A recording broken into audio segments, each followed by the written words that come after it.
On the top right-hand side of your phone, you have a light, which will flash when your phone is ringing or if you have unheard voicemail messages. This is the home screen. It will guide you through menu options. Your home screen will show your phone lines, phone name, and the date and time on your display. You may also see a presence indicator, missed calls, and voicemail information on the screen. You can use the down navigation key to scroll through these items. These are your programmable buttons, which are configured by your administrator. You can label your phone like we have here to make things easier. These buttons are programmed to the call log, the menu, and transfer.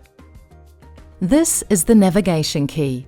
Use this to navigate through the phone's menu. It has 4 arrows: up, down, left, and right, and a select key in the center.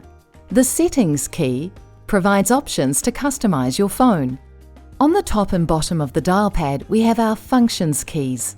We will run through them now. This is the end call key. This will end an active call. You can also use this to exit a menu, and it will take you back to the main phone screen. The redial key will display your outbound call logs.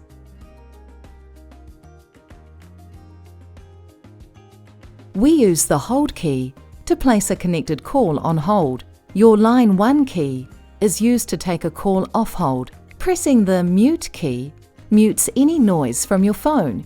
You can hear the caller, but the caller will not hear you. These are the volume control keys. They are used to alter the volume of the ringtone, handset, and speakerphone. The speaker key is used to toggle between the speaker and handset on your phone. You can use the dial pad to enter numbers or letters into your phone.